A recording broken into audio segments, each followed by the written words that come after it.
Okay, so this is a picture that Katie had taken in Ethiopia while we were on our trip in 2014, and there's an interesting story behind this photograph. Would you Yes. like to share it, Katie? Well, as we all know, the history of coffee, apparently coffee comes from Ethiopia. Yeah. So when during our hike in Simeon Mountains, we went to this village and got invited into a house of this lady, and they made coffee for us. So from fresh grounds that they had grown themselves, they washed it, they fried it, they grinded it, and they made coffee for us. And that was a moment of her serving the coffee for us. That was amazing, wasn't it? It was an amazing trip and amazing experience because I remember we were on a hike, high elevation, right in the Simeon Mountains, and when we came across the village, it was raining. Do you remember this? It was raining. And it almost kind of had this Cambodia feel to it, right? The way it looked to me with the green and the huts.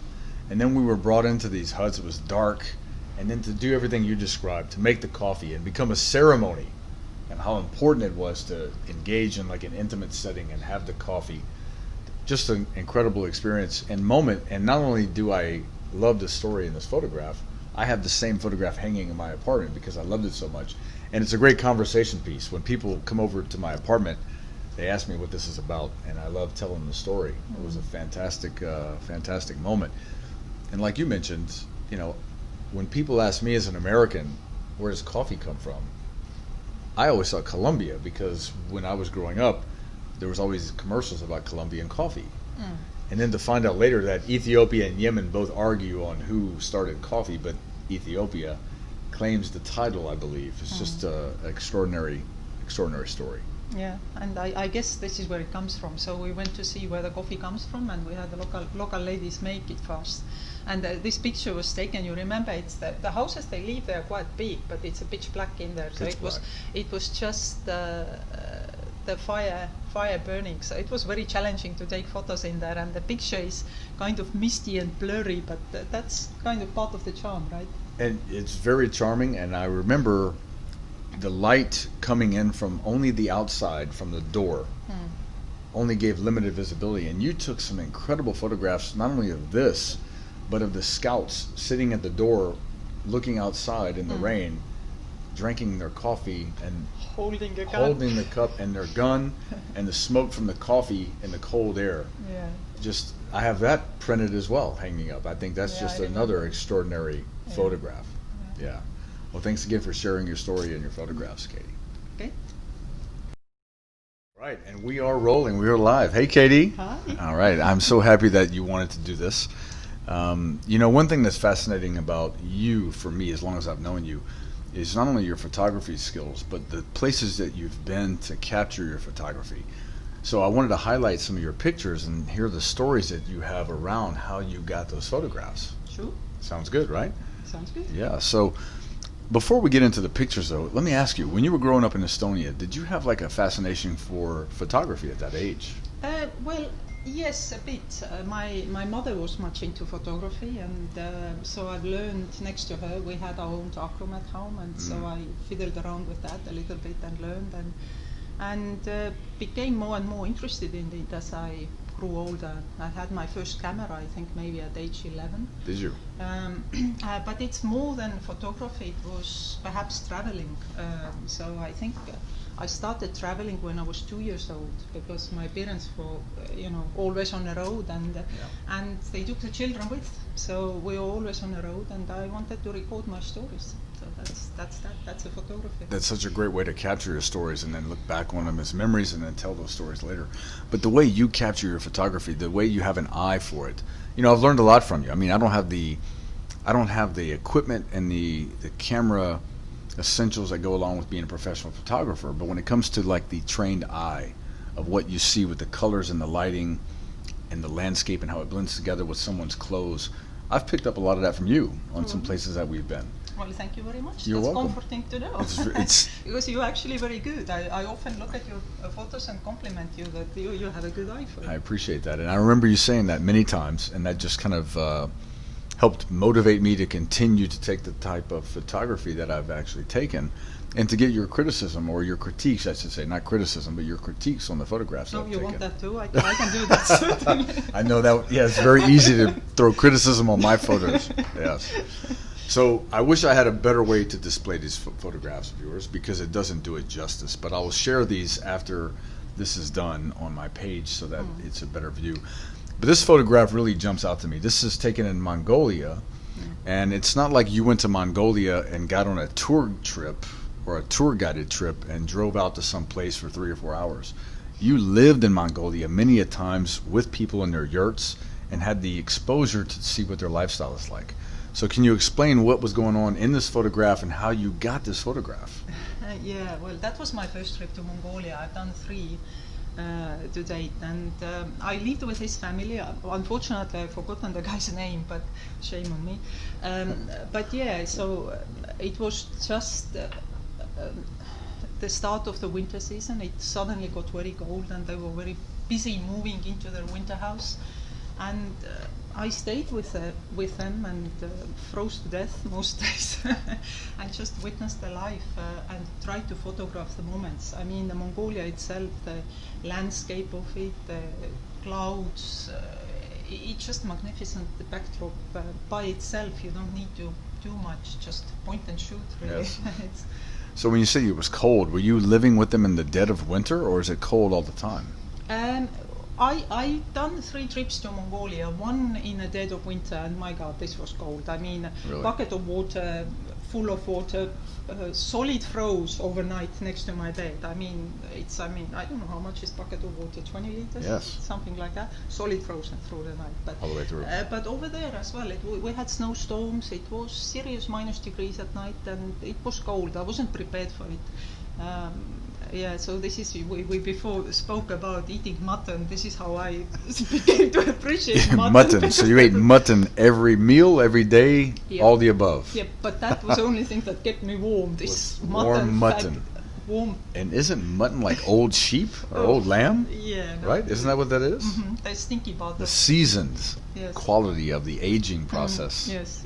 So you get it all, the aromas and the fat and everything. But trust me, you're warm at night. You're warm at night. Yes. So you lived in like a yurt. Yes, I lived in a yurt. Some days we camped as well, so we were in our tents to let the family, because obviously if you live in the yurt, they have their own life and they are Sure. very busy.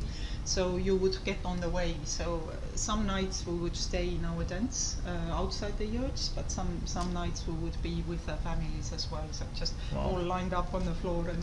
Aside from mutton, is there a way to keep the warmth inside of the yurt? Is there a fire or a bed warmer or anything along those lines? Well, there is a fire that they build in the middle of the yurt. Is the fireplace, kind of. They also cook on it. They can dismantle it because obviously they move around so much, so it's very easily dismantled and taken away.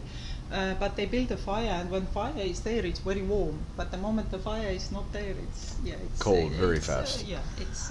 So I'm curious, how do you keep your cameras and your batteries and your lenses like protected in that cold? I'm sure it's affected by it if it's not protected, yeah? Well, yeah, some of the batteries are always in the pocket, some of them at night in a sleeping bag, so you just keep them closed because cold does eat the batteries. Okay. So tell me about this picture with the eagle hunters. That's definitely their lifestyle and how they Yeah. survive and thrive. Yeah, they actually do hunt with eagles.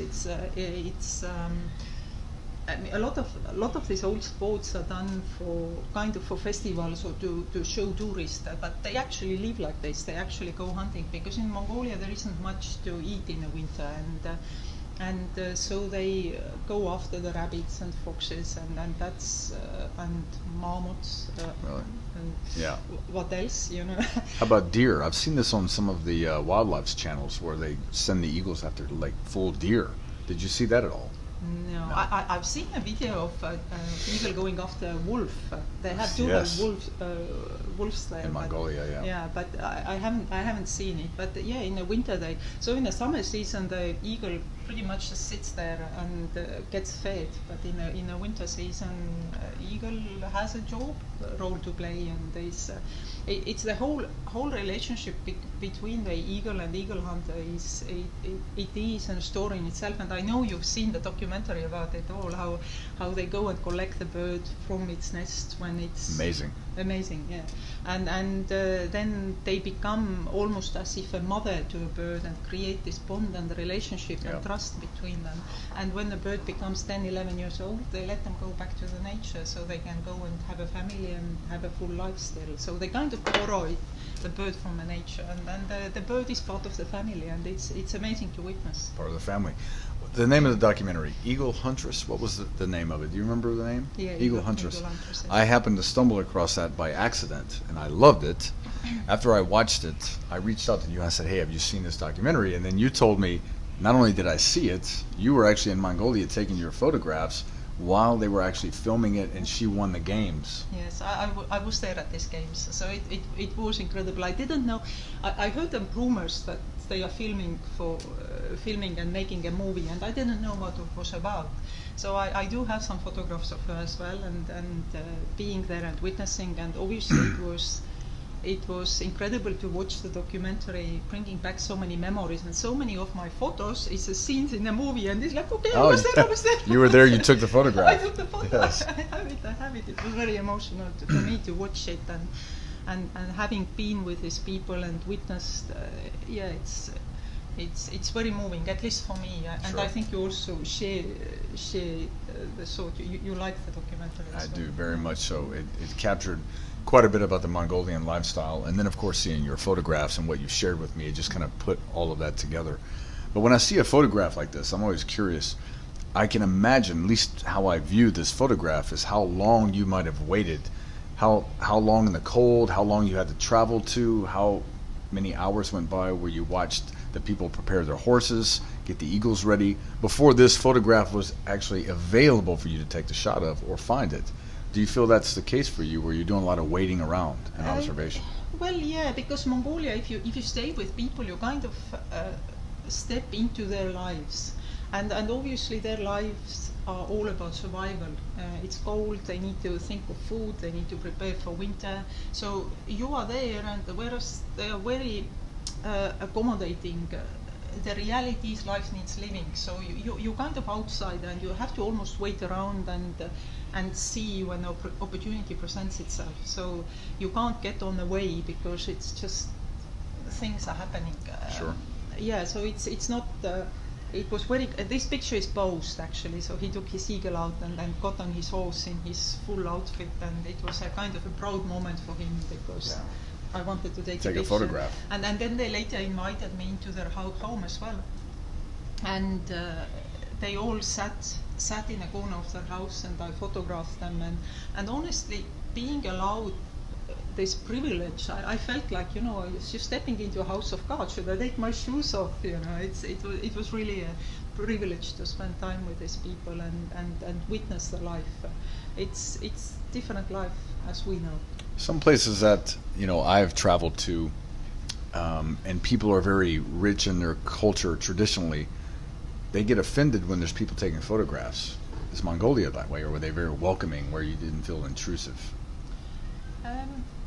No, I think they like to have their story told, but as a photographer, you always have to be conscious of it, that not everybody may like to have camera stuck in their face, and it's not like you step into somebody's house and start taking photos. You wouldn't like it, I wouldn't like it. So you have to, yet they know you are a photographer, you are there to record so they understand. But it's an element of intuition, I guess, Sure. needs to be used, and reading of energies when it's right and when it's not right, then it's all right. Good. Well, thanks for talking about this story in Mongolia. And you've been to Mongolia 3 times? Mm-hmm. And how long did you stay each time? Every trip was 2 weeks. So maybe, because it's a long travel back and forth as well. So I stayed there for 10 days. But even then, travel within Mongolia is like one trip to reach the people I stayed with. We were driving off-road for 2 days, and then 2 days we were on a horseback to reach the family. So logistically it wasn't easy. Yeah, it's not easy. And then we stayed 5 days with the family, and then the trip starts back 2 days on a horse, 2 days on a car, 2 days traveling on airplane. So you're already losing so much time. But the difficulty to get to a remote location like that is always appealing to me, even though it's miserable in a lot of the situations to get there and the loss of time. Once you arrive, I feel like it's your place. You don't have 500 people with selfie sticks, hanging around getting off a tour bus, and so that appeals to me, and I know it does to you as well. Yeah, no, it's certainly my happy place. It's your happy place, yes. So talk to me about this photograph. Well, that's Oman. Oman. And I know oh that man. I know we share that passion for Oman, and I have filled a couple of passports with going back and forth to Oman and having these enormous stamps that fill a page in a passport. So I think 1 year I managed to make 15 trips there. So every time I heard that something is happening, I would just take off and go. So, and That's great. that is I found these camel races in some very remote locations, and this is taken just before the race. So Bedouins they race their camels, and in a total remote, random locations that are just dot on a map. It's nothing around. So this is at one of these events. I was the only foreigner there. So it's, were you? Yeah, and the owner of the organizer came up to me and says, "How did you find us?" So it was, and took care of me personally. That was really special as well, because How did you find them? Do you remember? Well, via Instagram, via people. I have a Omani followers, so sometimes they do share with me information if something's happening, Sure. and send me this dot in a map that this is happening there and there. It's a great so connection. so just show up And so they carry their daggers, their knives, and sometimes you see them carrying their rifles in Oman, Yep. right? And with the camel races, a very Bedouin culture. And one thing that is impressed me with Oman, I know you as well, is that, and this is no insult to the United Arab Emirates, but in the UAE, when you get in a taxi, it's never an Emirati that's driving. When you go to a restaurant, it's not an Emirati that's serving you. But when you go to places like Oman, the entire country, we've been everywhere from top to bottom in Oman. There are Omani people that are at the market. There are Omani people that are selling you honey that they've made from their farm, or their produce on the road, or they're driving the taxi, or they're driving and riding and raising their camels. So it's a very traditional blue-collar type of Bedouin yes. culture, Yeah. and you feel the same way. Oh, absolutely. And I've also, I've shared my photos via Facebook, and ended up with a couple of hundred of Omani followers who just started contacting me and sharing the albums. And so recently, every time I go to Oman, somebody recognizes me. And Wow. so I end up in people's houses for lunch, because if somebody invites me, I go. See, that's amazing. Those are the stories that you can't sign up for a tour and get those type of experiences. That comes with connections and networking and befriending people. Yeah, so it's I have some Omani friends as well, and so I've been in their farms and seen how they live, and Yeah. and got the stories, and they are very traditional. But not primitive at Right. all. It's just very different style, Yes. and it's not a culture where money matters that much. They all have it, but it's never in a show. If you go to their houses, you really think, wow, this is primitive. But this is how they live. It's just so different, and it's so close to Dubai that is amazing. So Very it's close. my favorite escape from here. It's Absolutely. Like off to Oman. I completely agree. And what part of Oman was this taken? Do you remember the area? Oh gosh, this is halfway to Niswa, somewhere in. Like between Ibri and Bala? Before Ibri. Oh, even sooner. Yeah, Okay. it's.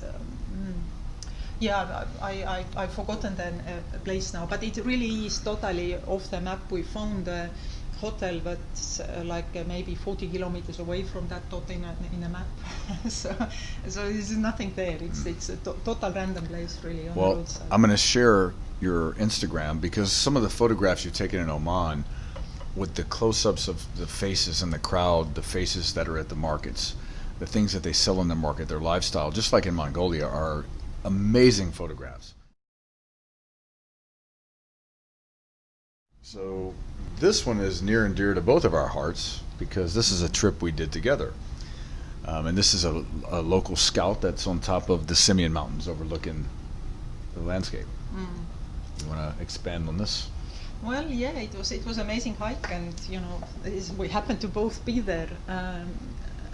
Yeah, it was one of our guides walking ahead of us, and kind of his story ended there and then. I think it's taken the morning of the day he died, actually. Yes. After a rainstorm, and it's just from one second to another he wasn't there, and you witnessed it as well. It was very sad. But I guess it's a reality of life, and nobody even knows what happened because it's not in their tradition to look for reasons. So we later went for funeral to pay respects for the family, and it's just that's it. He's gone now. That's right. It was an experience. A very unique experience and to witness. But the moment, and not to get morbid here about his death, but the fact that we were in the middle of the Simeon Mountains when it happened, and it wasn't like it was a perfect, beautiful day. We had a hailstorm that hit us, and it was raining, and the hail was pounding down on all of us. And so the chaos of him falling down and eventually dying happened in the midst of this crazy storm. Like all of those things aligned together. But this photograph captures so many things to me, not just his life and what we experienced together, but the group that we had. We had such a unique diversity of different people on this group. And after his untimely and unfortunate death, I remember the conversations we had that night at the camp and over a fire, and people were sharing how sad they were because they had talked to him earlier. They didn't know how to process it yet. And then for us to go the day or 2 days after, we went to the funeral and got a chance to witness the village, and his father was still alive. That really touched me. Because you could see the things that you read about with the tribal elder and how people were paying their respects, and then we had our opportunity. So this picture just it explodes with so many stories for me when I see it. And also why he was still, apparently before the trip he wasn't feeling well, but he wanted to send his son to university and make the money. So on the trip. Yeah, I hope he still made the money. I think we collected some as well for the family, so to support them. But I hope he got to go to university still. But yeah, it was sad. But what an amazing trip, and what an amazing place. Yes. And to go back to the photograph, though, the colors that not only are in the mountains, the green and the brown and the skyline, but the colors that they wore, the scouts and the guides that we had, the different just fluorescent colors that help blend in and make the pictures pop out.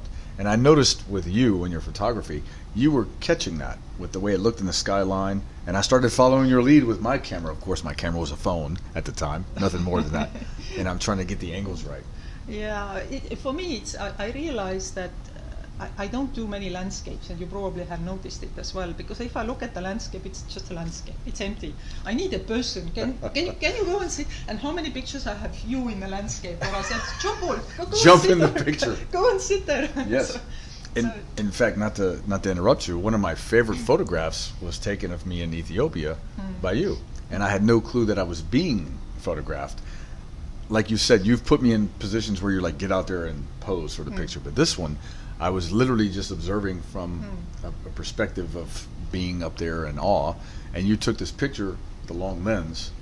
And this picture I actually had printed, and I have it hanging in my apartment, and then I had the other copy framed and matted, and my parents have it hanging in their house. So this is the lady that is responsible for this amazing photograph that made me look good in it. Okay, well, thank you. I'm glad you're still enjoying it. I love the photograph. Yeah, no, it is. It's for me, person sitting there makes the landscape. So I always look for, if somebody is stuck in their thought looking at the landscape, it's like, this is the time to take a photo, and then colorful, it makes a good photo. That's right. So, yeah, it was very nice. Papua. Yes, Papua. I hope it can be seen, and I'll share this picture on my page. But what can you tell me about this picture? Well, that was an interesting trip. So I went there in, 4.5 5 years ago, something Yeah. like that. This is Papua, not Papua New Guinea.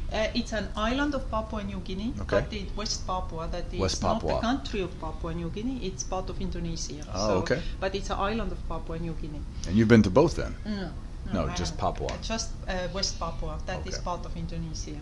Okay. Yeah, the tribes live in the valleys, so it's a long hike to get to them.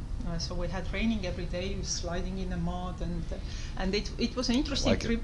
Interesting trip for me, because we started off the trip that we wanted to hike up a Krakatoa volcano, and on the way to Krakatoa, that is on an island, we got stuck in a storm. And we were in a tiny little boat, and the captain of the boat at one point says, "Sorry, we have to turn around because the storm is not to be played with." Sounds like a movie script. Well, kind of. And me holding onto my two cameras and trying to protect it from the waves that are now already splashing over me. Not good. You don't want seawater on your camera. So I'm making my own calculation that let me get up and get to the other side of the boat and protect my cameras better. So I get up in the worst possible moment, and boat disappears from under my feet, and we kind of meet halfway in the middle. Oh, wow. And I feel this, I land on my toes, and I hear crack going through my foot, and I'm twisting it, and then I get really quiet, trying to move my toes and saying like, no, I'm not gonna stop that trip, no matter what happened. My toes are still moving. So the moment I got back to my room, I put myself on anti-inflammatories, and I put the flight socks on that were really tight flight socks, and I hiked in the middle of the island to go and spend some time with the tribes, because I ain't gonna say no to that. So I later learned that I had twisted my ankle, and I had damaged all the little bones in my foot. It's called bone bruising. So it took me 6 months to heal from the further damage I done after by hiking on it. But yeah, so it was a special trip in that sense, really mind over matter, going anyway. So it was, I think, 2.5 hours, 2.5 days hike away from the closest town to get to these tribes, and I managed to spend 3 days with them, and also 3 days. 3 days. And what were the living conditions for you?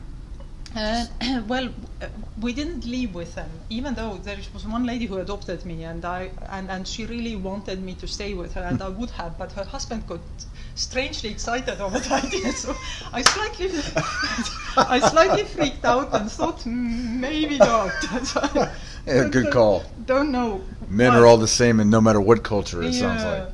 And you know how they go around, they pretty much walk around naked still. Yes, And, that's right. And so, yeah, their house is very, very primitive. I mean, they live in a mud huts. They build a fire in a mud where they cook, and she had a pile of hay she slept in. So it's just, there is nothing. They're very primitive then. Very primitive. There is nothing, absolutely nothing in the house. She has roof over her head, so that's... Sure. But they do grow vegetables, but they're using pretty much pieces of rocks to cultivate the ground. So they live in a stone age, pretty much. But I had long conversations with some of them, and not speaking the language, it was interesting. But somehow I found that you don't need to always speak the language to be able to talk to people. Yeah, That's no, right. it's. Facial expressions and just good gestures. And energy, people energy, Yes. and how they look at you. Like I said, this woman adopted me, and she insisted that I go away with a necklace. So she took a necklace off her neck and put it around my neck, and for some reason she started slapping me, and I figured that it's slapping my face, and I figured that it's a sign of affection. And I don't know, but it was really weird that all the way, the 2.5 days hiking out of these villages from there, all the locals we met on the way, when they saw my necklace, they slapped me. So it's like all the way back. Everybody was coming up with theories, but maybe she promised you to her husband, and you are now one of them. So I don't know what it was, but I got slapped many times over there. And then after you left Papua, they probably laughed and said, "We got her good. We played a joke on her, right?" The slap is nowhere near in their culture. Well, you never know. That's right. That's funny. A good story. Great picture, too. This is in Tanzania? Yes, that's in Tanzania. Okay. In Tanzania, last year I made 2 trips to Tanzania, and one now had to be cancelled because of COVID. I was meant to go back there, but I spent time with some Maasai tribes, also Hadzabe, but this picture is from Maasai tribes in some very remote locations where they had not seen tourists, because some of them, they leave for tourism now and make money from tourism, but this was really remote where you can still see the traditions and culture and the way they used to be. So this woman, she had just given birth to twins. I think they were a couple of weeks old. They were absolutely tiny.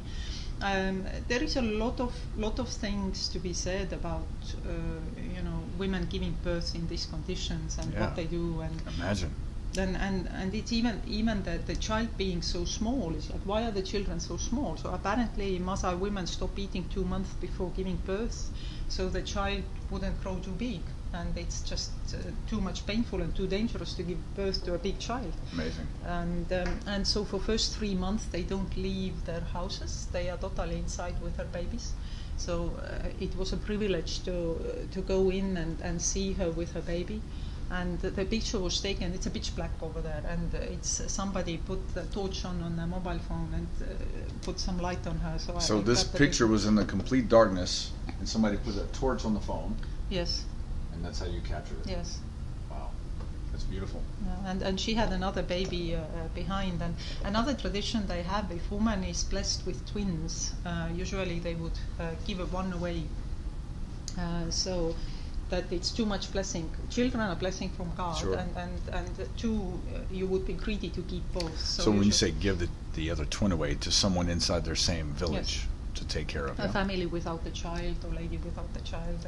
I was speaking of which because they try to give you the baby. Well, yes, because we got so many discussions over traditions and how they are, and they all Maasai doesn't calculate or doesn't look at age as we do, so nobody knows how old they are, and so they have age groups, but age groups in our understanding is plus minus 7 years, even 10 years. So you don't really know. So they try to figure out my age because my actual age means nothing to them. and then they ask, but you have no children? And they were really worried for me, but who's going to take care of you when you're old?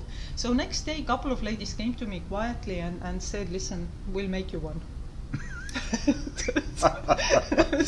Where's the do you have it here? And another lady offered me her very naughty 2-year-old. So I said, no, thank you. I can imagine why. Yes. Take this one. Yeah, take this one. You're going to need one later. Yeah. So if somebody has twins, they usually give one of them away to someone else in the family. You know, it's funny, not funny, but one of the conversations I've had with some friends recently is talking about women that travel alone around the world, and if they're not used to it, where let's say they're very westernized and they go to a location where, you know, not everyone around the world is progressive and has moved into a progressive thought of how women are independent and women can be left alone and women can do things on their own.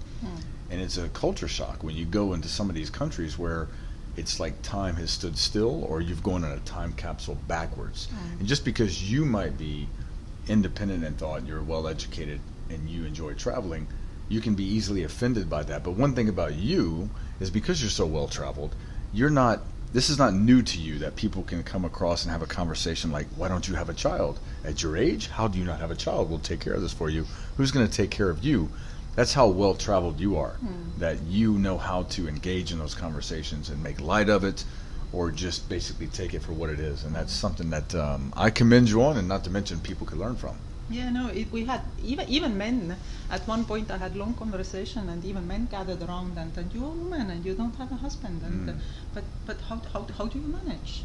And I mean, I learned so much from the questions they ask from us. I had one evening like heart to heart with the ladies. That was via translator, and. One of the questions they asked me even is and there were 3 of us, I think, and they asked, ladies, why is your hair all different length? And it was like, well, we cut it to a length we like. You cut your hair?